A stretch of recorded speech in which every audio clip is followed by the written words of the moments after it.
ચાલો તો last time આપણે અહીંયાથી અધૂરું રહી ગયેલું બરાબર. અહીંયા 18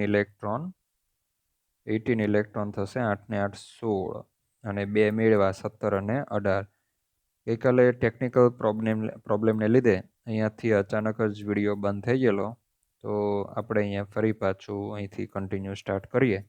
આમ તો બધાની અંદર ઇલેક્ટ્રોનની સંખ્યા તો આપણે ઘણી જ કાઢેલી છે, ફક્ત હવે જોવાનું છે O2 -2 તો એની અંદર ઇલેક્ટ્રોનની સંખ્યા છે 18 અને C2 -2 એની અંદર ઇલેક્ટ્રોનની સંખ્યા છે 14.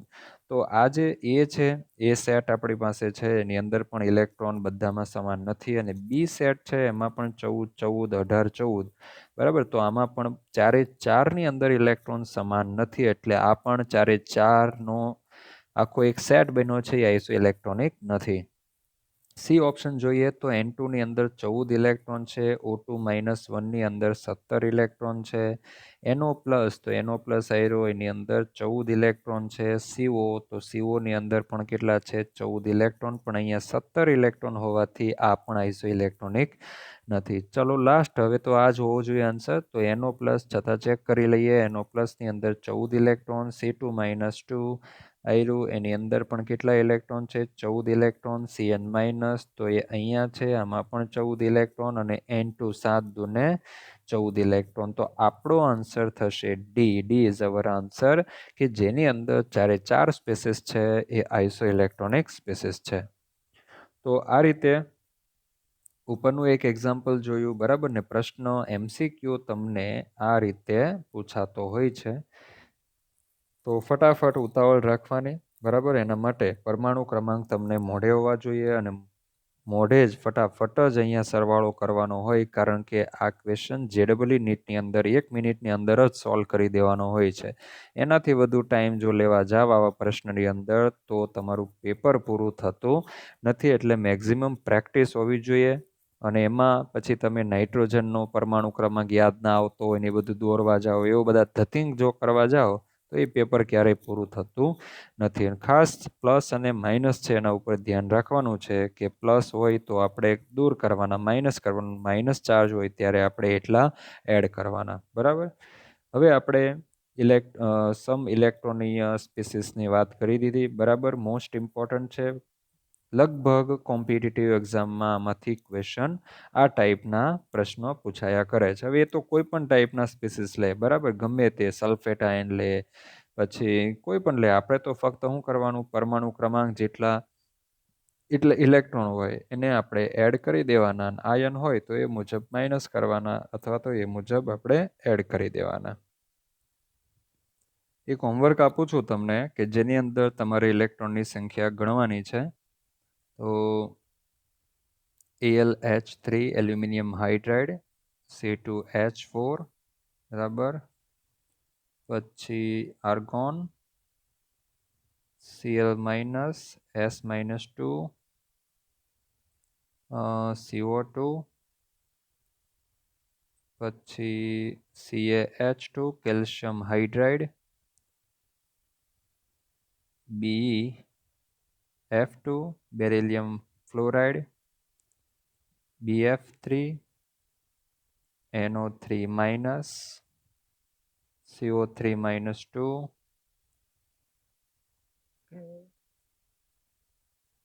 H methane, NH4+, BH4-, hydrofluoric acid, H2O, NH3 બરાબર, Bn જેને બોરોન નાઇટ્રાઇડ કહેવામાં આવે છે બરાબર. આ બોરોન છે અને આ નાઇટ્રોજન છે બરાબર. Cn- CO. આટલા જે સ્પીસીસો છે ને એની અંદર ઇલેક્ટ્રોનની સંખ્યા શોધીને, એ સિવાય ચલો હજુ લઈ લઉં C6H6 જેને બેન્ઝીન કહેવામાં આવે, ત્યાર પછી લઉં છું H3B2O3 બોરોનનો એક એસિડ છે, B3N3H6 જેને બોરેઝિન કહેવામાં આવે. નામ હમણાં નહીં આવડે તો ચાલશે, કારણ કે આગળ આપણે જેમ જેમ ભણીશું ને, પી વિભાગના ચેપ્ટર છે, ડી વિભાગ, એફ વિભાગ, બરાબર, એસ વિભાગ, એમાં જશું તેમ તેમ તમને આવડી જશે. બોરોન છે ને પી વિભાગનું તત્વ છે, તો ત્યાં આપણે આ કમ્પાઉન્ડ વિશે સ્ટડી કરવાના છે.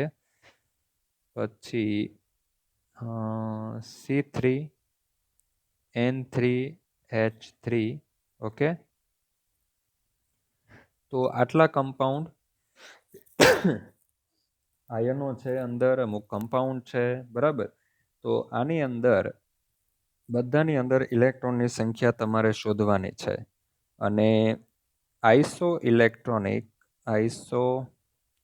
ઇલેક્ટ્રોનિક જે સ્પીસીઝો છે એને તમારે અલગ એના ગ્રુપ બનાવવાના છે. આઇસો ઇલેક્ટ્રોનિક્સ સ્પીસીઝ ના શું બનાવવાના છે?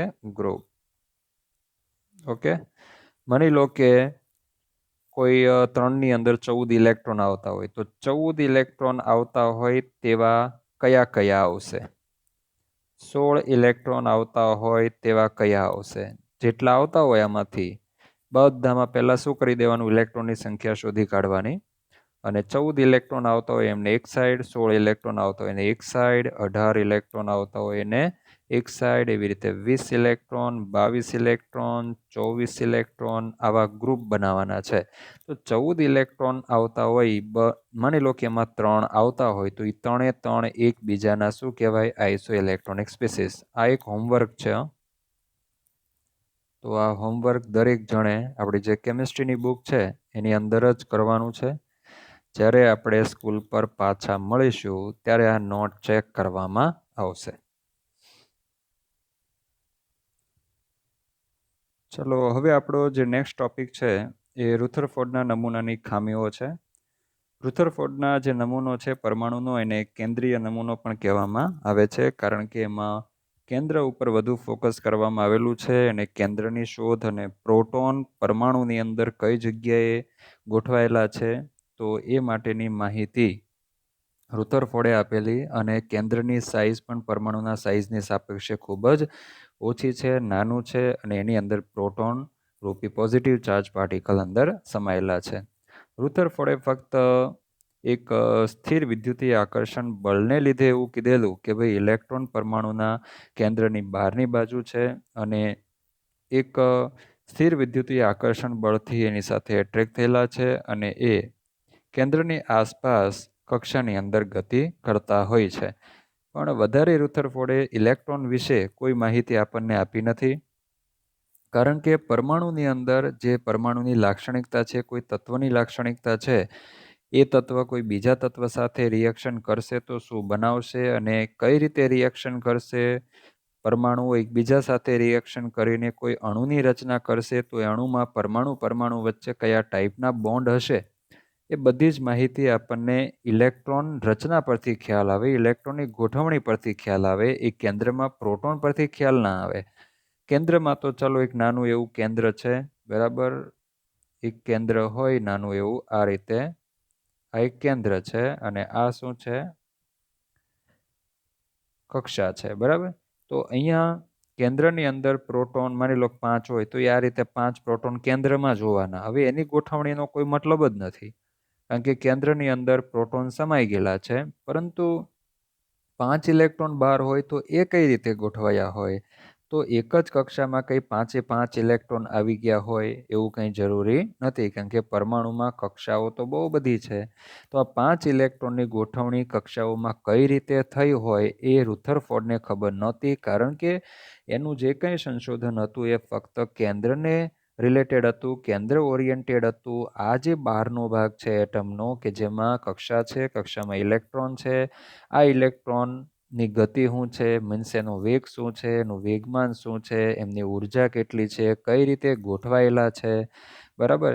તો એમના વિશે રુથરફોર્ડને કોઈ જ માહિતી નહોતી. તો આ જે બધી વસ્તુ થઈ ને એ રુથરફોર્ડનો જે પરમાણુય નમૂનો છે એની શું થઈ કહેવાય?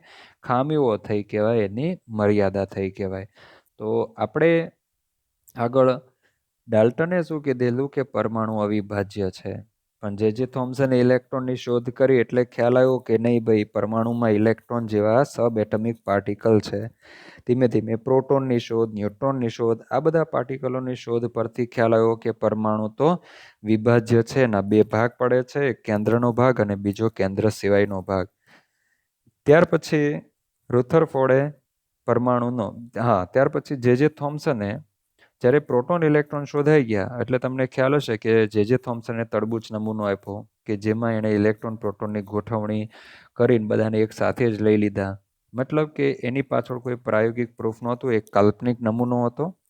તો એની મર્યાદા, એ જે નમૂનો છે એ ખોટો હતો, તો એને સાચો કોણે સાબિત કર્યો? એટલે કે એને સુધાર્યો કોણે? એનું કરેક્શન કોણે કર્યું? તો કરેક્શન કર્યું રુથરફોર્ડે. કેન્દ્રની શોધ કરી એટલે સીધો જ બે ભાગ પડી ગયા કે ભાઈ કેન્દ્રની અંદર પ્રોટોન અને બહારના ભાગમાં ઇલેક્ટ્રોન. તો એક પરમાણુનો નમૂનો થોડો વ્યવસ્થિત બન્યો કે પ્રોટોન ક્યાં છે, ઇલેક્ટ્રોન ક્યાં છે એનું સ્થાન આપણને ખ્યાલ આવી ગયો.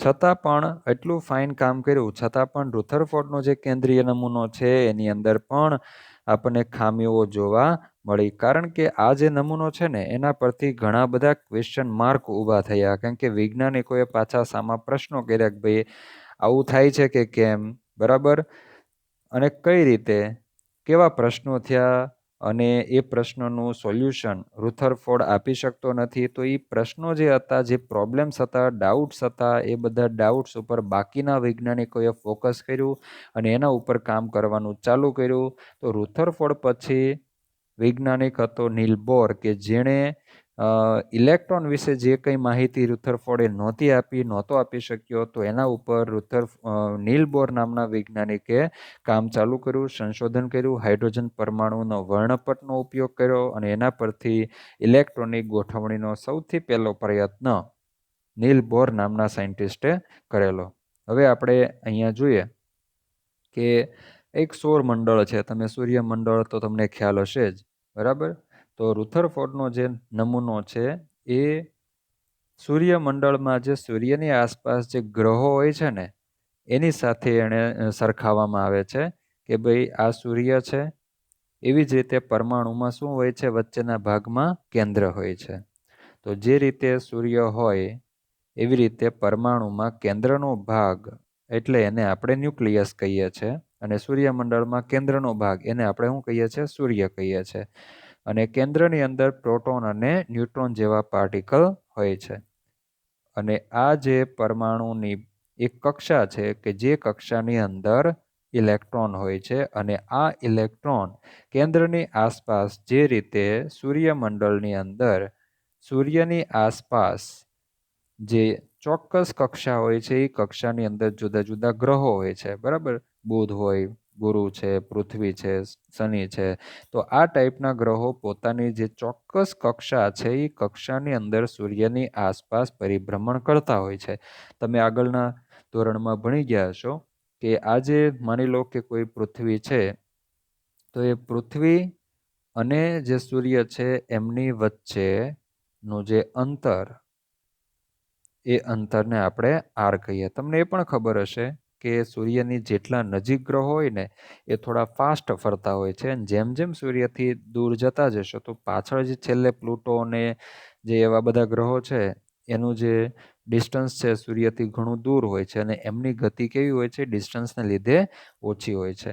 અને જેમ જેમ નજીકના ગ્રહો હશે તો એમની વચ્ચે, સૂર્ય અને ગ્રહની વચ્ચે ગ્રેવિશનલ ફોર્સ એટલે કે ગુરુત્વાકર્ષણ બળ પણ વધુ હોય છે. કારણ કે ગુરુત્વાકર્ષણ બળ એ ડિસ્ટન્સ ઉપર પણ ડિપેન્ડ કરે અને બંનેના માસ ઉપર પણ ડિપેન્ડ કરે છે. હવે જે રીતે પૃથ્વી છે એ સૂર્ય પ્રત્યે એટ્રેક્ટ થયેલી હોય તો એ શેને લીધે? ગુરુત્વાકર્ષણ બળને લીધે. તો આ જે ગુરુત્વાકર્ષણ બળ is equal to capital G, જેને ગુરુત્વાકર્ષણ બળનો અચળાંક કહેવામાં આવે છે, into m1 m2 upon R square. જો હું આ જીને કાઢી નાખું ને તો અહીંયા સમપ્રમાણતાનો સિમ્બોલ લાગી જાય. તો કે gravitational force is directly proportional to m1 m2 upon R square. પણ આપણે એ સપ્રમાણતા કાઢીએ તો શું મૂકીએ અહીંની જગ્યાએ? ઇક્વલ ટુ, તો આવશે ગુરુત્વાકર્ષણ બળનો અચળાંક કેપિટલ જી. તો આ પૃથ્વી જે છે એ બરાબર માની લો કે આ શું છે પૃથ્વી, તો પૃથ્વી અને સૂર્ય એમની વચ્ચે લાગતું જે ગ્રેવિશનલ ફોર્સ છે એ પૃથ્વી, માની લો કે પૃથ્વીનું જે દળ છે એ m2 છે અને સૂર્યનું દળ કેટલું છે m1 છે અને બંને વચ્ચેનું ડિસ્ટન્સ છે r.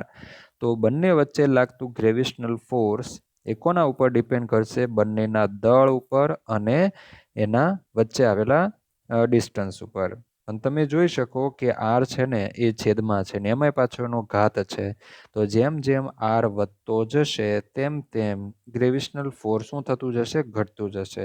તો જે દૂરના ગ્રહો છે એમની અને સૂર્યની વચ્ચે ગ્રેવિશનલ ફોર્સ ઓછું હોય છે, જ્યારે નજીક આવેલા ગ્રહો સૂર્ય સાથે વધુ પ્રબળતાથી એટ્રેક્ટ થયેલા હોય છે, કારણ કે ડિસ્ટન્સ ઓછું હોય છે. એ સિવાય પણ m1 અને m2 કે ભાઈ સૂર્ય અને પૃથ્વી, તો એમના દળ જેમ વધે, હવે સૂર્ય તો ફિક્સ છે બરાબર, અને જુદા જુદા ગ્રહો છે એની આસપાસ ફરે છે. તો કોઈ ગ્રહ છે એનું દળ જો વધારે હોય તો એ વધુ દળ ધરાવે છે, તો દળ ઉપર છે, તો દળ જેમ વધશે તેમ ગ્રેવિશનલ ફોર્સમાં પણ શું થશે?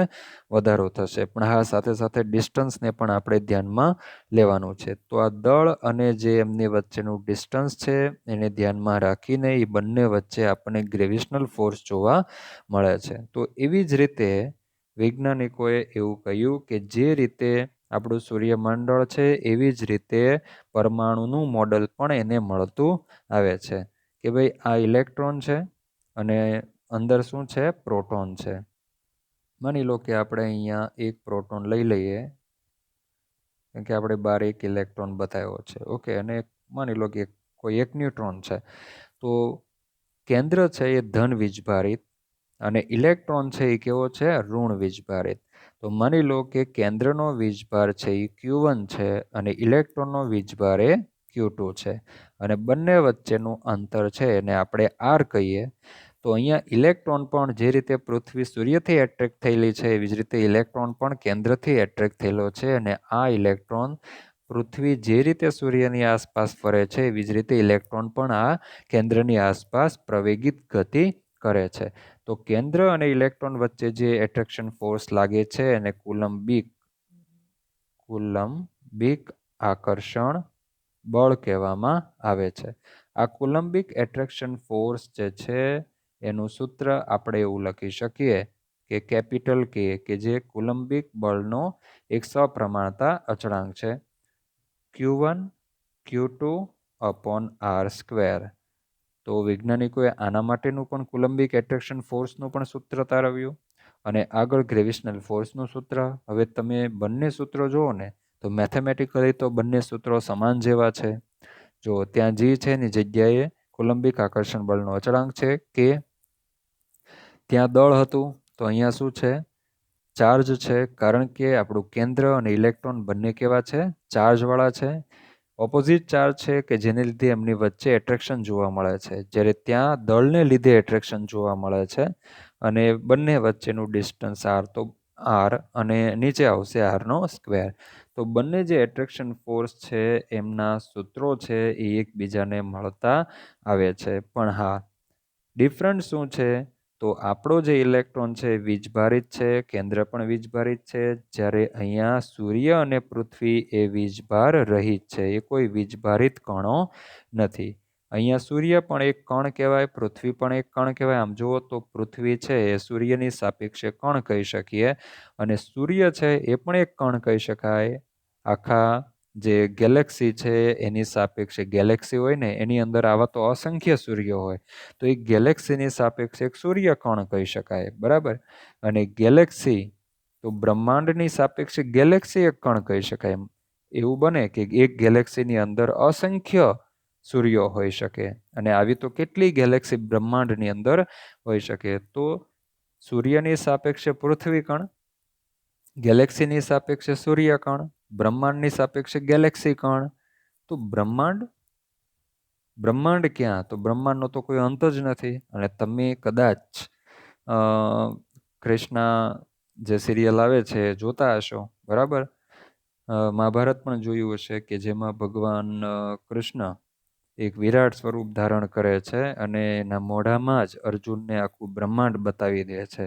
એટલે આમ જુઓ તો બ્રહ્માંડનો અંત શું? તો બ્રહ્માંડ એક આખું શેની અંદર આવી ગયું છે? એક વિરાટ જે પરમાત્માનું જે સ્વરૂપ છે ને એની અંદર જ આખું બ્રહ્માંડ આવી ગયું છે. મતલબ કે પરમાત્મા ભગવાન જે છે એક આધ્યાત્મક શું કહેવાય આધ્યાત્મિકતાનો એક ટોપિક કહી શકાય. માનતા હોય તો ઠીક છે, ના માનતા હોય તો કોઈ ફોર્સ અહીંયા તો કરી શકાય એવું નથી. પણ આઇન્સ્ટાઈન જેવા સાયન્ટિસ્ટો પણ જ્યાં આધ્યાત્મને સ્વીકારતા હોય કે એ પણ એવું કહે છે કે આ જે બ્રહ્માંડ છે ને એને સમજવું તો લગભગ ઇમ્પોસિબલ છે, કારણ કે એટલું વિશાળ અને અનંત છે કે એને ચલાવનાર પણ કોઈ શક્તિ હોવી જોઈએ. અને એ જે શક્તિ છે ને એને જ આપણે શું કહીએ છીએ? ગોડ કહીએ છીએ, ભગવાન કહીએ છીએ. અને આપણા તો શાસ્ત્રોની અંદર, ધર્મ ગ્રંથોની અંદર પણ આપણે બધું જોયું છે કે ભગવાન કૃષ્ણ જ્યારે નાના હતા ત્યારે એને માટી ખાધેલી અને યશોદા માતાએ એને કીધેલું મોઢું ખોલવાનું, તો મોઢાની અંદર જ એને આખું બ્રહ્માંડ બતાવી દે છે કે અસંખ્ય ગેલેક્સીઓ, સ્ટાર, બરાબર, ઘણા બધા સ્ટાર છે કે જે સ્ટાર પણ એક મોટા મોટા સૂર્ય હોઈ શકે અને એની આસપાસ પણ બીજા ગ્રહો પ્રદક્ષિણા કરતા હોઈ શકે. આપણે તો ફક્ત એક જ સૂર્યમંડળ ખાલી જોઈએ છે અને એ સૂર્યમંડળમાં પણ ઘણા બધા ગ્રહો તો હજી શોધાતા જાય છે. લઘુ ગ્રહો છે, બરાબર, ઉપગ્રહો છે. આપણે તો આ એક જે સૂર્યમંડળ છે એને પણ પૂરેપૂરું જાણતા નથી. તો એ ગેલેક્સી કે જેમાં આવા તો કેટલાય સૂર્યમંડળો હશે કે જેમાં આવી કેટલી પૃથ્વી હોઈ શકે, ત્યાં કદાચ માની લો કે ત્યાં કોઈ જીવન પણ હોઈ શકે, તો એ પણ આપણને ખબર નથી. તો એટલું વિશાળ છે આનો કોઈ અંત નથી. હા, ફક્ત એક જ આપણે કહી શકીએ કે પરમાત્મા જ એવા છે કે જેની વિશાળતા એટલી છે જેની અંદર આખું બ્રહ્માંડ સમાઈ જતું હોય. છેલ્લે તો આપણે એ જે કુદરતી શક્તિ છે એનો સ્વીકાર કરવો જ પડે કે જેને લીધે આવડું મોટું બ્રહ્માંડની ઉત્પત્તિ થયું, આવડા મોટા સૂર્યો હોય, આવી સિસ્ટમ હોય કે જે ગ્રહો એકબીજાની ફરતે પ્રદક્ષિણા કરતા હોય ને એ પૃથ્વી પણ પોતાની ધરી ઉપર ફરતી હોય. છતાં વિચાર કરો, એ પૃથ્વી પણ પોતાની કક્ષા, પોતાના માર્ગ ઉપર જ પરિભ્રમણ કરે છે. જરાય આડી અવળી આ થતી નથી. જો જરા કંઈ આડી અવળી થઈ તો એનો માર્ગ બદલાઈ જાય. માર્ગ બદલાણો, ચુંબકીય ક્ષેત્ર ચેન્જ થઈ જાય, એને લીધે એ ચુંબકીય ક્ષેત્રોને લીધે આ જે કંઈ ઋતુઓ બદલાય છે, બરાબર, વરસાદ પડતી હોય, ગરમી થતી હોય, એ બધામાં મોટો ફેરફાર થાય. જો એમાં મોટો શું થોડો કંઈ ફેરફાર જો થવા લાગે ને તો પૃથ્વી ઉપરનું આખું જીવન પણ શું થઈ જાય? નાશ થઈ શકે. તો ભગવાનની કેટલી એક સચોટતા છે, કેટલી જબરજસ્ત સિસ્ટમ એમણે ગોઠવેલી છે. અને એ જે સિસ્ટમો છે એની વિરુદ્ધનું આપણે કામ કરીએ છીએ, જેના ફળ આપણને અહીંયા ભોગવવા પડે છે. આ કોરોના છે તો એ શું છે કે જે આપણે પ્રકૃતિનો નાશ કરીએ છીએ, બરાબર, અને જે કંઈ સજીવનું સૃષ્ટિ ચાલતી હોય એમાં આપણે અડચણ ઉત્પન્ન કરતા હોઈએ છીએ, અથવા તો ન શોધવાની બાબતો આપણે શોધતા હોઈએ અને એની ઉપર કામ કરતા હોઈએ, તો પછી ક્યારેક તો આપણે એનું પરિણામ ભોગવવાનું રહે અથવા તો સહન કરવું પડતું હોય છે. તો ખૂબ જ ઇન્ટરેસ્ટિંગ બાબત છે. ખગોળીય એક વિજ્ઞાન કહી શકાય. અને આપણો જે પરમાણુનો નમૂનો છે એને અહીંયા સૂર્યમંડળ સાથે સરખાવવામાં આવેલો. બેના જે એટ્રેક્શન ફોર્સો છે વચ્ચે લાગતા, એમના મેથેમેટિકલ ઇક્વેશન પણ કેવા છે? સમાન જેવા. પણ એક જ વસ્તુ અલગ પડે કે ભાઈ આપણી આ સૂર્યમંડળ રચના છે ને એ મેક્રો સિસ્ટમ છે. કેવી સિસ્ટમ છે? મેક્રો, એટલે કે એક વિશાળ સિસ્ટમ છે. મેક્રો પ્રણાલી કહેવાય, એક વિશાળ પ્રણાલી કહેવાય. અને આપણું જે પરમાણુનું જે મોડલ છે એ અતિ સૂક્ષ્મ છે. આ કેવું છે? અતિ સૂક્ષ્મ. આ જે મોડલ છે એ અતિ સૂક્ષ્મ કે જેને આપણે નરી આંખે જોઈ શકતા નથી. જ્યારે આગળનું મોડલ છે એમાં સૂર્ય અને એ બધું આપણે જોઈ શકીએ છીએ. તો આ જે મેક્રો સિસ્ટમ છે, હવે આમની વચ્ચે જે ગુરુત્વાકર્ષણ બળ લાગે છે, આ જે બળ છે, આ ગતિ છે, પૃથ્વી જે ગતિ કરે છે, એ ગતિના જે નિયમો છે એ ક્લાસિકલ મેકેનિક્સની અંદર આવે. ક્લાસિકલ યંત્રશાસ્ત્ર, મેકેનિક્સ જેને યંત્રશાસ્ત્ર કહેવામાં આવે. ક્લાસિકલ એનું ગુજરાતી છે ચીર સંબંધ, બરાબર.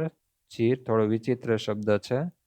ચીર સંબંધ યંત્રશાસ્ત્ર. તમારે ખાલી એટલું ધ્યાનમાં રાખવાનું કે ક્લાસિકલ યંત્રશાસ્ત્ર હોય ને એ સ્થૂળ પ્રણાલી માટે. કેવી પ્રણાલી માટે? સ્થૂળ. સ્થૂળ એટલે મેક્રો, બરાબર? મોટી મોટી સિસ્ટમ હોય, પદાર્થ મોટા હોય, કણો મોટા હોય. સ્થૂળ. મારું ગુજરાતી બહુ સારું નથી ભાઈ, એટલે જોડિયા શબ્દો આવે છે ત્યારે થોડુંક ધ્યાન રાખવું પડશે મારે. સ્થૂળદર્શીય. સ્થૂળ. સ્થૂળ એટલે ખ્યાલ આવે ને? આપણે એમ કહીએ કોઈ વ્યક્તિ બહુ સ્થૂળ છે એટલે એ વ્યક્તિ દળદાર છે, જાડો છે, એવું આપણે કહીએ, બરાબર? તો સ્થૂળદર્શીય એટલે મોટી દળ વાળી વસ્તુ. જ્યારે કોઈ સ્થૂળદર્શીય વસ્તુ ગતિ કરતી હોય, સ્થૂળદર્શીય વસ્તુ ગતિ કરતી હોય ત્યારે એની ગતિ સાથેનું જે આખું વિજ્ઞાન છે, તો આ ટાઈપનું જે સ્થૂળદર્શીય વસ્તુ ગતિ કરતી હોય તો એવા સૈદ્ધાંતિક વિજ્ઞાનને શું કહેવામાં આવે છે? ક્લાસિકલ યંત્રશાસ્ત્ર, ચિર સંમત યંત્રશાસ્ત્ર. અને આ જે યંત્રશાસ્ત્ર છે એના જે નિયમો છે એના ઉપર વધુ અભ્યાસ કોણે કરેલો? તો આ સદીનો મહાન સાયન્ટિસ્ટ જે ન્યૂટન. આ સદીના મહાન સાયન્ટિસ્ટ કહેવાય ને, એ બે સાયન્ટિસ્ટ છે, એક ન્યૂટન અને બીજો આઇન્સ્ટાઈન. બરાબર? આ બે વૈજ્ઞાનિકોથી મહાન સાયન્ટિસ્ટ આ સદીની અંદર આપણે કોઈને ગણતા નથી. બીજા બધા તો વૈજ્ઞાનિક છે ભાઈ, થોમસ આલ્વા એડિસન ને એણે ઘણી બધી શોધો કરી, પણ આણે જે લેવલની શોધ કરીને એવી શોધો કોઈ વૈજ્ઞાનિકોએ કરી નથી. આપણે આ ચેપ્ટરની અંદર આઇન્સ્ટાઈનની ફોટો ઇલેક્ટ્રિક અસરની પણ વાત કરવાના છીએ કે જે અસર માટે એને નોબેલ પ્રાઇઝ આપવામાં આવેલું. આ બંને વૈજ્ઞાનિકોને તો નોબેલ પ્રાઇઝથી પણ ઉપર છે આ સાયન્ટિસ્ટ, એટલી બુદ્ધિમત્તા ધરાવતા વૈજ્ઞાનિકો છે. તો અહીંયા ન્યૂટને ક્લાસિકલ યંત્રશાસ્ત્ર ઉપર ડિસ્કશન કરેલું, એની થિયરીઓ આપેલી. હવે ક્લાસિકલ એટલે તમારે શું સમજવાનું? સ્થૂળદર્શીય, કે જેની અંદર મોટા જે કણો છે એમની ગતિ, એમના એટ્રેક્શન ફોર્સની વાત થતી હોય. અને આપણે જે પરમાણુના મોડલની જે વાત કરીએ છીએ એ ક્લાસિકલ યંત્રશાસ્ત્ર નહીં, પરંતુ એક માઇક્રો પ્રણાલી ધરાવતું યંત્રશાસ્ત્ર, જેને ક્વોન્ટમ યંત્રશાસ્ત્રની અંદર ગણવામાં આવે છે. તો આગળ વાત કરીશું ક્વોન્ટમ યંત્રશાસ્ત્રની પણ. ઓકે, તો જે રીતે સૂર્યમંડળ અને કેન્દ્રીય નમૂના વચ્ચે સરખામણી કરીએ તો એવું કહી શકીએ કે ઇલેક્ટ્રોન કેન્દ્રની આજુબાજુ નિશ્ચિત કક્ષાની અંદર ઘૂમતા હોવા જોઈએ. જ્યારે કોઈ પદાર્થ કક્ષામાં ઘૂમે છે ત્યારે તે પ્રવેગિત થાય છે. શું થાય છે? એ પ્રવેગિત થાય છે. તો ઇલેક્ટ્રોનની જે આ ગતિ છે ને એને પ્રવેગિત ગતિ કહેવામાં આવે છે. કેન્દ્રીય નમૂનામાં ઇલેક્ટ્રોન ગ્રહની જેમ કક્ષાની અંદર ઘૂમતો હોય છે અને પ્રવેગિત થતો હોય છે. હવે જોજો કે આ જે બંને નમૂનાઓ છે, એક સૌરમંડળનો છે અને આપણો પરમાણુનો નમૂનો છે, એમાં શું ભેદ છે? તો મેક્સવેલ નામનો સાયન્ટિસ્ટ, કોણ? મેક્સવેલ નામનો સાયન્ટિસ્ટ એવું કહે છે કે જ્યારે કોઈ વીજભારિત કણ પ્રવેગિત થતો હોય, હવે વીજભારિત કણ તો આપણી પાસે તો ઇલેક્ટ્રોન છે જ, તો જ્યારે આવો કોઈ વીજભારિત કણ શું થતો હોય? પ્રવેગિત થતો હોય, એટલે કે આ ટાઈપની પ્રવેગિત ગતિ કરતો હોય ત્યારે એ ઉર્જા ઉત્સર્જિત કરે છે. ઉર્જા છે ને એ વીજ ચુંબકીય વિકિરણના સ્વરૂપમાં ઉત્સર્જિત કરે છે. આવું કોણે કીધું? મેક્સવેલે એના પ્રયોગ પરથી કીધેલું. એક અનુમાન કે તારણ નથી, પ્રયોગ પરથી એણે એવું કીધેલું કે જ્યારે કોઈ વીજભારિત કણ, હવે આપણો ઇલેક્ટ્રોન વીજભારિત છે જ, બરાબર, નેગેટિવ ચાર્જ ધરાવે છે. જ્યારે કોઈ વીજભારિત કણ પ્રવેગિત ગતિ કરતો હોય ત્યારે વીજ ચુંબકીય વિકિરણ ઉત્સર્જિત કરે છે. આને શું કહેવામાં આવે છે? તો વીજ ચુંબકીય વિકિરણ. અને આ વિકિરણ એટલે એક ટાઈપની ઉર્જા કહેવાય. શું કહેવાય? ઉર્જા. વીજ ચુંબકીય વિકિરણની જે પ્રકૃતિ છે એ આપણે આગળના ટોપિકમાં સ્ટડી કરવાના છીએ. વીજ ચુંબકીય વિકિરણ એટલા એના નામ પરથી જ આપણને ખ્યાલ આવે કે ભાઈ એ વિકિરણ જ્યારે આગળ વધતું હોય તરંગના સ્વરૂપમાં ત્યારે એની આસપાસ વિદ્યુત ક્ષેત્ર પણ ઉત્પન્ન થાય અને ચુંબકીય ક્ષેત્ર પણ ઉત્પન્ન થતું હોય છે. હવે વિચાર કરો કે વૈજ્ઞાનિકોએ મેક્સવેલે આવું કીધું, બરાબર, એ પ્રયોગ પરથી કીધું. હવે બધા વૈજ્ઞાનિકોએ એવું વિચાર્યું કે ભાઈ આ ઇલેક્ટ્રોન છે ને એ પણ કેવો છે, વીજભારિત છે, એ પણ પ્રવેગિત ગતિ કરે છે. તો મેક્સવેલના સિદ્ધાંત મુજબ આ ઇલેક્ટ્રોન પણ વીજ ચુંબકીય વિકિરણ ઉત્સર્જિત કરતો હોવો જોઈએ. તો જો આ ઇલેક્ટ્રોન વીજ ચુંબકીય વિકિરણ, મેં સાઈડમાં લખી દીધું છે ભાઈ, વીજ ચુંબકીય વિકિરણ એટલે એક પ્રકારની ઉર્જાનું કિરણ. તો એ ઉર્જા શું કરતો હોવો જોઈએ? ઉત્સર્જિત કરતો હોવો જોઈએ. એટલે કે ઉર્જા ગુમાવતો હોવો જોઈએ. બરાબર. તો ઉર્જા ગુમાવતો હોવો જોઈએ. તો આ ઇલેક્ટ્રોન જો એની ઉર્જા ગુમાવે ને તો એની ઉર્જા ઘટવા લાગે. એની ઉર્જા શું થવા લાગે? ઘટશે. ઉર્જા ઘટશે તો કેન્દ્ર છે ને એને વધુ પ્રબળતાથી ખેંચશે. કેન્દ્ર શું કરશે? વધુ પ્રબળતાથી ખેંચશે. કારણ કે હવે માની લો કે તમે દોરડા ખેંચ કરાવો છો, બરાબર? આ બાજુ 1, 2, 3 છોકરા છે ને આ બાજુ 1, 2 ને 3 છોકરા છે અને અહીંયા નિશાન છે આપણું. દોરડા ખેંચ કરાવો છો અને આ બાજુના છોકરા એની ઉર્જા જબરજસ્ત ગુમાવે છે એટલે કે થાકી જાય છે, જ્યારે આ બાજુના અટ્ટા-કટ્ટા છોકરા છે એની ઉર્જા એ રાખે છે, એટલે કે ખાસ એટલી બધી ખાસ ઉર્જા ગુમાવતા નથી, એટલે કે ખાસ થાકી જતા નથી. તો કોણ ખેંચી જશે? તો આ 3 જે છે ને એ આ 3ને શું કરશે? ખેંચી જશે. તો સેમ એવું જ અહીંયા કે ભાઈ કેન્દ્ર છે ને એ ઇલેક્ટ્રોન ઉર્જા ગુમાવતું હોવાથી એને શું કરશે? ખેંચશે. ખેંચશે એટલે આ ઇલેક્ટ્રોન જે છે એની જે કક્ષા છે એ કક્ષા છોડીને અંદરની તરફ ખેંચાવાનું ચાલુ થઈ જશે. ધીમે ધીમે એની કક્ષા છે એ છોડી દેશે અને ધીમે ધીમે ખેંચાતું ક્યાં ચાલ્યું જશે? અંદર ચાલ્યું જશે. તો એની ફિગર તમને અહીંયા બતાવી છે કે ઇલેક્ટ્રોનનો સ્પાઇરલ પથ આપેલો છે કે ઇલેક્ટ્રોન જો પ્રવેગિત ગતિ દરમિયાન મેક્સવેલના સિદ્ધાંત મુજબ ઉર્જા રેડિયેશનના ફોર્મમાં જો ગુમાવે તો એની ઉર્જા થઈ જાય ડાઉન, અને ડાઉન થાય તો કેન્દ્ર ચડિયાતું થઈ જાય. કેન્દ્ર વધુ સારી રીતે ખેંચવાનું ચાલુ કરી દેશે તો એનો પથ ગુમાવી દેશે, એનો પથ છોડી દેશે અને આ રીતે સર્પાકાર રીતે ધીમે ધીમે ક્યાં ચાલ્યું જશે? કેન્દ્રમાં. કેન્દ્રમાં જશે એટલે કેન્દ્રની અંદર ચાલ્યું જશે અને પરમાણુનું અસ્તિત્વ રહેશે નહીં. પરમાણુનું અસ્તિત્વ ક્યારે રહે? કે જ્યારે પરમાણુના કેન્દ્રની આસપાસ આવેલ કક્ષામાં ઇલેક્ટ્રોન જો સતત પરિભ્રમણ કરતો રહેતો હોય તો એ પરમાણુ સ્થિર છે એવું કહેવાય. પણ જો આ ઇલેક્ટ્રોન અંદર ચાલ્યો જાય તો એ પરમાણુ સ્થિર કહેવાય નહીં. કેલ્ક્યુલેશન પરથી તો ત્યાં સુધી આપણને વૈજ્ઞાનિકોએ એવું કીધું કે ઇલેક્ટ્રોનને માની લો કે પહેલી કક્ષામાં ઇલેક્ટ્રોન હોય તો આ ઇલેક્ટ્રોનને કેન્દ્રની અંદર ચાલ્યો જવા માટે માત્ર 10⁻⁸ સેકન્ડ જ લાગે છે. કે પરમાણુની કક્ષામાં પહેલી કક્ષામાં રહેલા ઇલેક્ટ્રોનને કેન્દ્રમાં ચાલ્યો જવા માટે કેટલી સેકન્ડ લાગશે? 10⁻⁻. ખૂબ ઓછા સમયની અંદર એ ઇલેક્ટ્રોન કેન્દ્રની અંદર ચાલ્યો જઈને કેન્દ્રને અસ્થિર કરી દેશે ને પરમાણુ પર શું થઈ જશે? અનસ્ટેબલ થઈ જશે. તો આવી વસ્તુ પરમાણુ માટે આપણે કલ્પી શકીએ, પરંતુ સૌર પ્રણાલી માટે આપણે કલ્પી શકતા નથી. શું કામ નહીં? તો આપણને ખબર છે કે ભાઈ આપણી જે પૃથ્વી છે એ વીજભાર રહિત છે. આ પૃથ્વી અને સૂર્ય વચ્ચે જે એટ્રેક્શન ફોર્સ છે એ કઈ ચાર્જને લીધે નહીં, કારણ કે પૃથ્વી અને સૂર્ય કઈ વીજભારિત નથી. એનું વચ્ચેનું જે એટ્રેક્શન ફોર્સ છે, બરાબર, ગુરુત્વાકર્ષણ બળ, એ તો એમના દળને લીધે છે. શેને લીધે?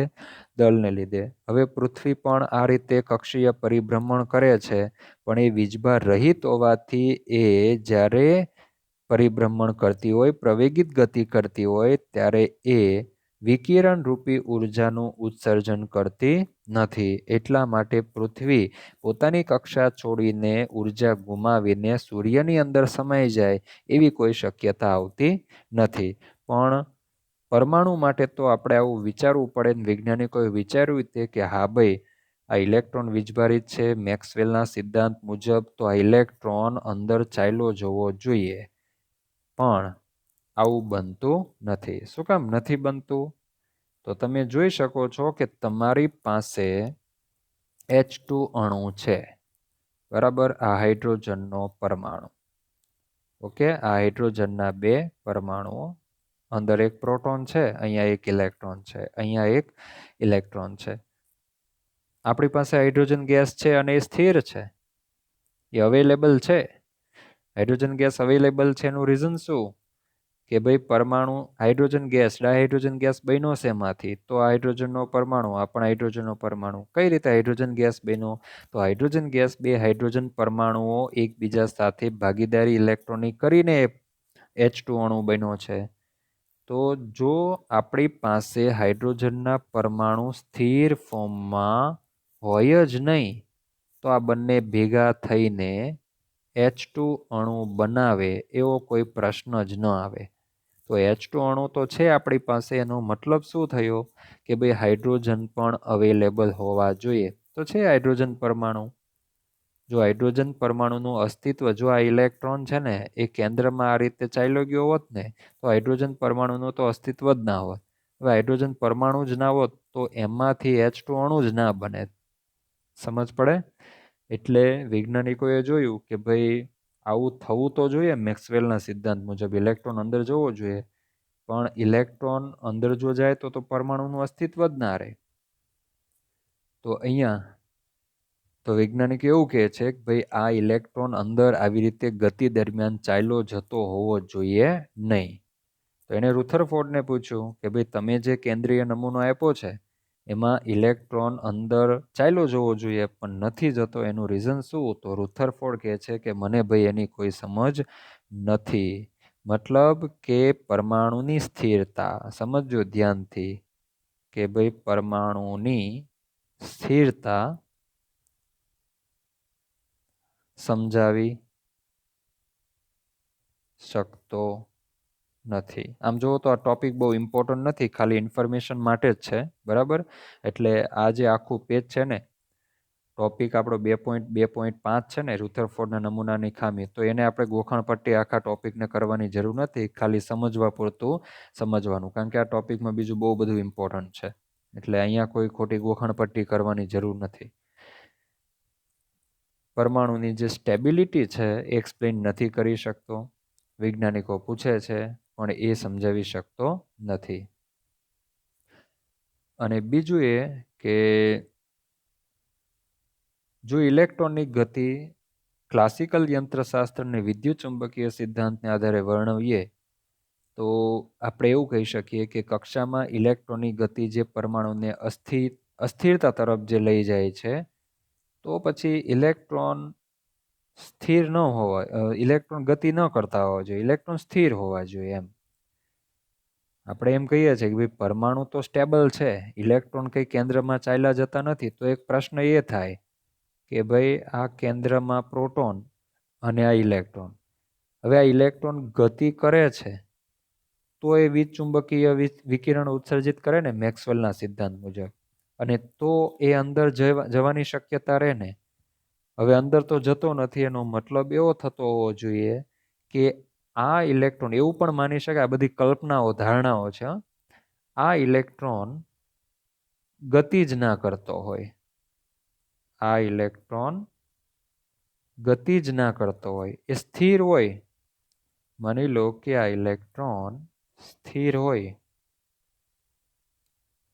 તો એ ઉર્જા ગુમાવે નહીં આમ તો મેક્સવેલના સિદ્ધાંતની વિરુદ્ધનું છે પણ આપણે એવું વૈજ્ઞાનિકો એવું માને છે કે પરમાણુ સ્થિર છે જો ઇલેક્ટ્રોનની ગતિ કરો તો એ અસ્થિર બની શકે પણ પરમાણુ સ્થિર છે તો આપણે એમ માની લઈએ ચાલો કે ભાઈ ઇલેક્ટ્રોન ગતિ જ નથી કરતો ઇલેક્ટ્રોન સ્ટેબલ છે ઇલેક્ટ્રોન સ્થિર હોય અહીંયા કક્ષાની અંદર તો ઇલેક્ટ્રોન ઉર્જા ગુમાવે જ નહીં એ એટલે શું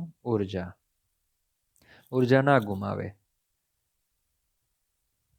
તો હવે શું વિચારી શકીએ તો આ સ્થિર હોય ને તો શું થાય તો સ્થિર વિદ્યુતીય આકર્ષણ બળને લીધે કેન્દ્ર ઇલેક્ટ્રોનને વધુ પ્રબળતાથી ખેંચશે જો ઇલેક્ટ્રોન સ્થિર હોય ઓલો તો એ પ્રવેગિત ગતિ કરતો હોય તો એ ગતિ કર્યા જ કરશે પણ જો સ્થિર હોય તો આ શું કરશે ને વધુ સારી રીતે ખેંચી લેવો જોઈએ ફિઝિક્સના સિદ્ધાંત મુજબ તો આ ઇલેક્ટ્રોનને સારી રીતે જો નજીક ખેંચે તો પછી આમ થઈ જવું જોઈએ કે પરમાણુનું એક લઘુ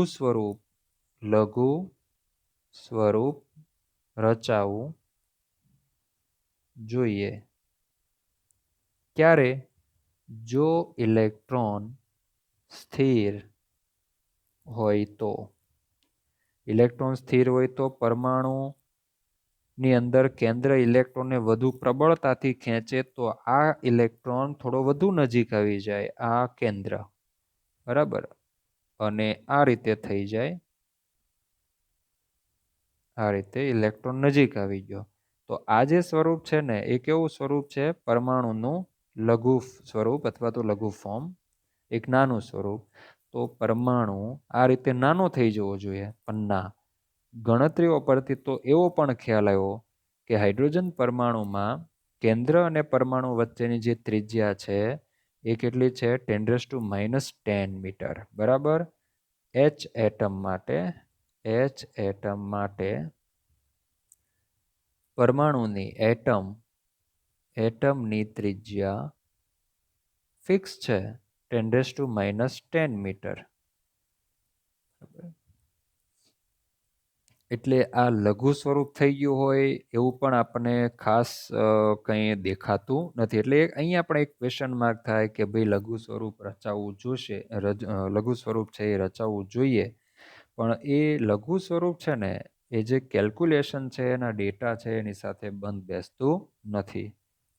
એ સિવાય જો વાત કરીએ તો મેં આગળ જ તમને કીધું કે પરમાણુમાં ઇલેક્ટ્રોનની ગોઠવણી, વૈજ્ઞાનિકો એવું કહે છે રુથરફોર્ડને, ભાઈ ઇલેક્ટ્રોન કઈ રીતે ગોઠવાયા હોય? તો ઇલેક્ટ્રોનની ગોઠવણીની માહિતી નથી મળતી. બીજું, ઇલેક્ટ્રોનનો વેગની પણ માહિતી નહીં.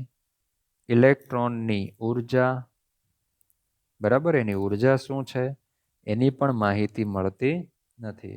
હવે વેગની માહિતી ના મળતી હોય તો વેગમાનની માહિતી મળે એનો પણ કોઈ પ્રશ્ન અહીંયા ઉત્પન્ન થતો નથી.